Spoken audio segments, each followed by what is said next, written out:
Magandang umaga, hapon, o gabi sa inyong lahat.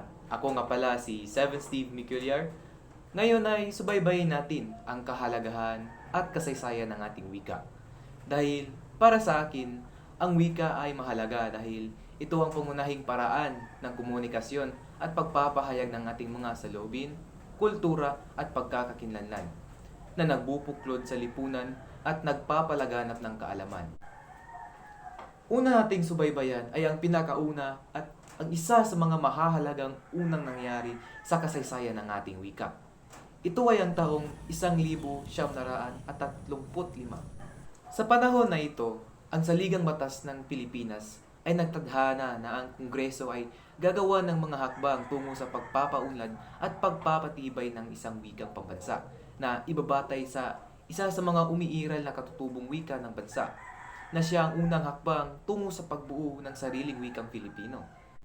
Mahalaga ito sa paghubog ng wikang Filipino dahil dito nasimula ang formal na proseso ng paglikha ng pambansang wika na siya ring naging batayan upang piliin at paunlarin ang Tagalog na kalaunan ay naging Filipino bilang isang wika na nagbubuklod sa iba't ibang rehiyon at kultura sa Pilipinas. Pangalawa nating tutuklasin ay ang taong 1936. Sa taong ito, ang Batas Commonwealth bilang 570 ay naging epektibo noong Hulyo 4 at opisyal na kinilala ang wikang pambansa batay sa Tagalog bilang isa sa mga opisyal na wika ng Pilipinas kasabay ng pagkamit ng kalayaan mula sa Estados Unidos. Mahalaga ito sa paghubog ng wikang Filipino dahil simula noon ay sinimulan ang formal na paggamit at pagpapalaganap ng wikang pambansa sa gobyerno at sa edukasyon na nagbibigay daan sa pagkakaisa ng mga Filipino sa kabila ng iba't ibang wika at rehiyon.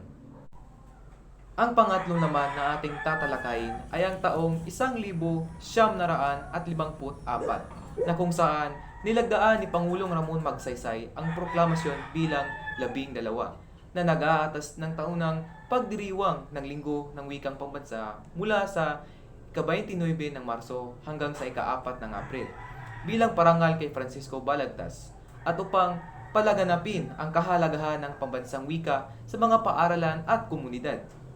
Mahalaga ito sa paghubog ng wikang Filipino dahil pinagtibay nito ang pagdiriwang at pagpapahalaga sa pambansang wika sa buong bansa na naging pundasyon ng patuloy na promosyon at pagkakaisa ng mga Pilipino sa pamamagitan ng kanilang sariling wika.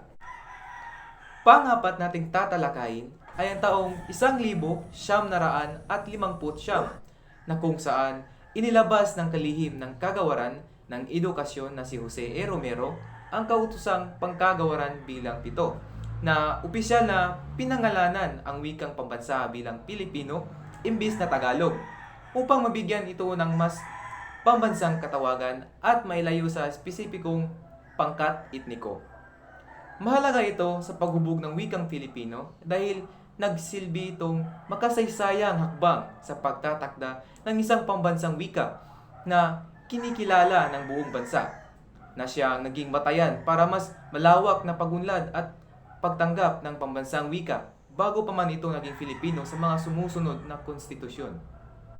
Ang panglima nating tatalakayin ay ang taong 1963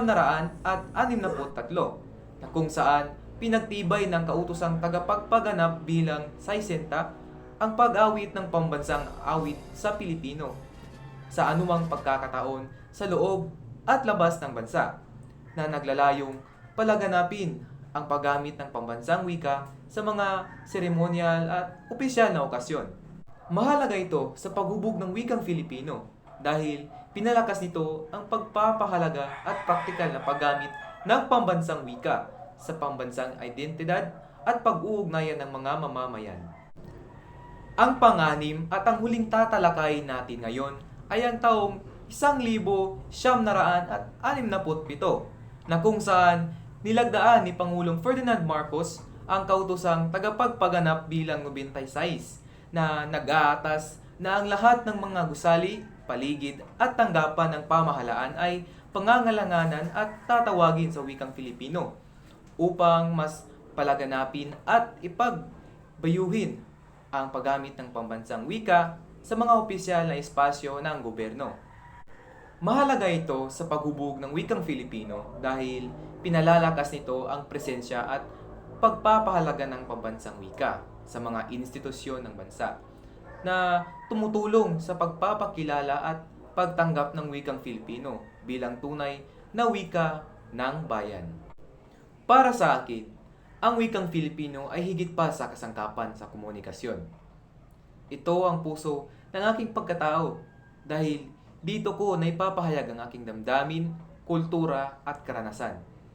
Nagbibigay ito sa akin ng malalim na koneksyon sa aking pamilya, komunidad, kasaysayan at iba't ibang regional na wika at kultura sa Pilipinas. Dahil dito, ramdam ko ang tunay na pagkakaisa, pagkakakilanlan at pagmamalaki bilang isang Pilipino. Para sa akin, ang hinaharap ng wikang Filipino ay mas maliwanag kung patuloy itong ipapahalaga, isusulong at gagamitin, hindi lamang sa pang-araw-araw na usapan kundi pati na rin sa edukasyon, teknolohiya at pananaliksik upang ito'y maging isang wikang kinikilala sa mas mataas na larangan ng karunungan at diskurso. Mahalaga na ang kabataan ay hikayatin at bigyan ng kapangyarihan na gamitin ang wikang Filipino ng may pagmamalaki at pag-unawa sa sariling kultura. Dahil ang wika ay nagbubuklod sa atin at nagbibigay saysay sa ating pagkakakilanlan bilang isang bansa. Kaya sa mga manonood, patuloy nating yakapin ang Filipino at maging tagapagtaguyod ng ating wika sa pagharap sa mga bagong hamon ng makabagong panahon.